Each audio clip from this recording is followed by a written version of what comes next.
aunque siempre se puede hablar de sociedad internacional, si bien en sentido menor, no comienzan a relacionarse los estados hasta la constitución de los estados helenísticos procedentes del reparto del imperio de Alejandro Magno.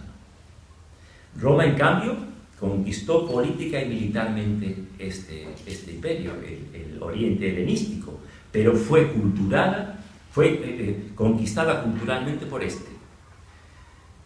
Pero en comparación con los imperios persa y alejandrino, Roma presenta una característica completamente nueva, una compleja estructura jurídico-administrativa, impersonal y objetiva, embrión del Estado de Derecho.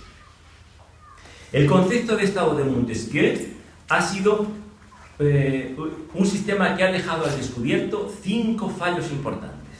Primero, la contaminación política e ideológica de un poder por parte de otro. 2. Otro defecto del régimen de partidos es la llamada disciplina de partido, que es un fraude para el elector, que tenía que dar el voto a personas concretas y lo hace a un desconocido. 3. El tercer fallo es la presión de los poderes fácticos que frenan las más necesarias y drásticas reformas del sistema. O sea que hay 3 peligros asociados entre sí, imprevisibles y psicológicamente inevitables. Las fuertes presiones extraparlamentarias que desvían la acción eficaz de los gobernantes. El voto obligado a que uno no desearía votar, pero que hay que dárselo por hallarse incluido en un grupo de candidatos. 4. La falta de control de la gestión pública por parte de los ciudadanos. Y 5. Y por fin, el efecto que ha venido lastrando al Estado real desde las ciudades-estado del Neolítico: el poder está fundado sobre el dominio de una etnia sobre otra, de una clase sobre otra, económica, militar, aristocrática, etc. En general, lo que ha estado en crisis es el concepto anterior de soberanía. Y este concepto hoy ha comenzado su proceso de desestabilización precisamente por Europa. La soberanía clásica era intocable. Ningún Estado podía influir en otro. De hecho, la inquietante fisonomía real de la Unión Europea se va volviendo análoga en su configuración a la de la Alta Edad Media. Y esto no es normal ni satisfactorio.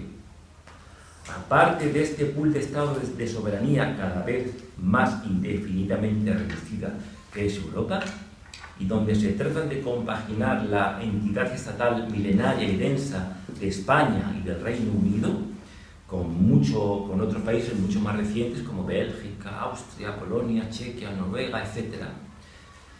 Es indignante la intromisión de la Comunidad Europea queriendo prohibir hace años en España las corridas de toros y las tapas, y la desconcertante denegación de extradición por parte de Bélgica y Alemania de un transgresor de la soberanía nacional. Europa, un magno gigante en franca decadencia por falta de cohesión entre sus pueblos y sus gobernantes. La soberanía clásica era intocable y ningún Estado podía influir ni oficialmente sobre otro.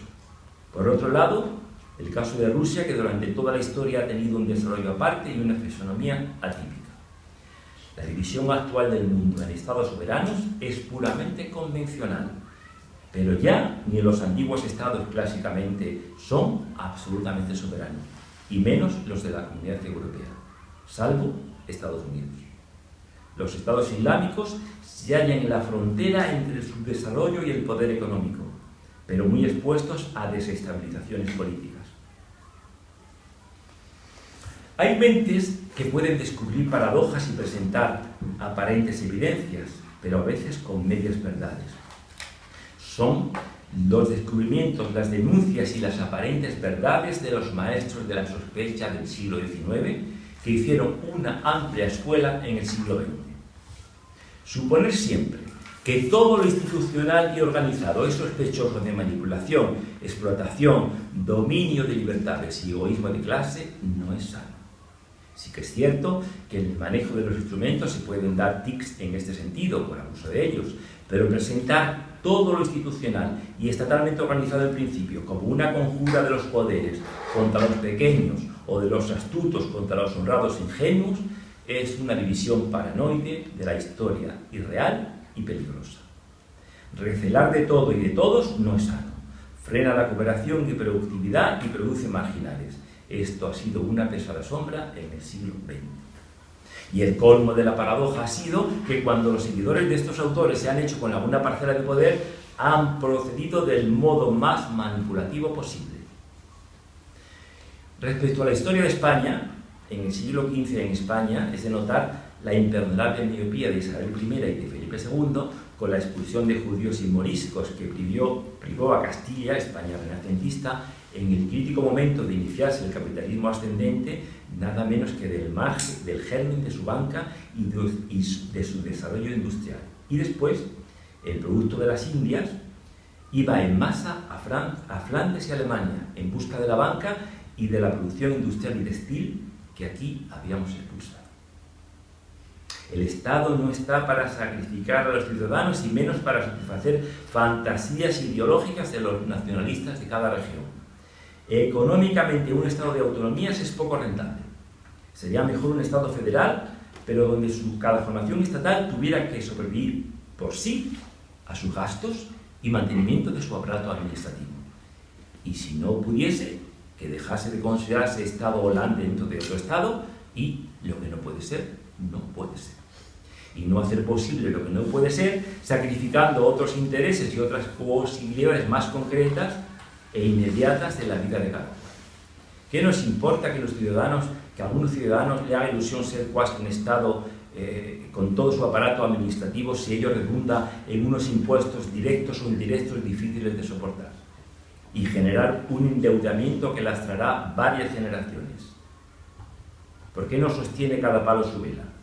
Si no pueden unificarse un Estado de modo que la administración se gaste lo menos posible, al menos que no se creen administraciones redundantes con sus parlamentos y sus ministros y en algunos casos con fuerzas de orden público y teniendo además su aparato judicial. La política, como arte de lo posible, lo primero y urgente es lograr la mayor holgura económica de sus ciudadanos y, en segundo lugar, una organización desde el territorio y su administración que no sea conflictiva. Si una nacionalidad no quiere al juego que siga su camino, si es que puede legalmente seguirlo. En algunas épocas de la historia, el Estado ha sido aparato de dominio de etnias vencidas, que se les permitía vivir en régimen de servidumbre o de esclavitud.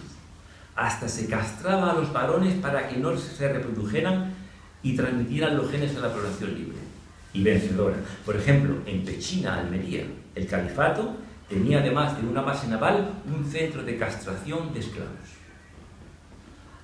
Al no tener el Estado conciencia, su organización y su funcionamiento depende de la interpretación de los ideólogos del Estado, que son sujetos humanos concretos, con toda clase de proyecciones que pueden convertir al Estado en un instrumento peligroso. Según el profesor Sencillo, toda la historia, solo desde los conocimientos evangélicos y solo desde estos textos, se urge seriamente y sin escapatoria posible a la intención incondicional de todo ser humano, sea quien sea, a la justicia estricta que hay que ejercer en todo territorio o sociedad. Y coincidiendo con lo que apuntaba Feuerbach, que dijo algo nuevo y definitivo: el cristianismo es una religión del hombre y a medida del hombre. Y en manos del hombre está ahora imprimir un nuevo giro a la historia del hombre.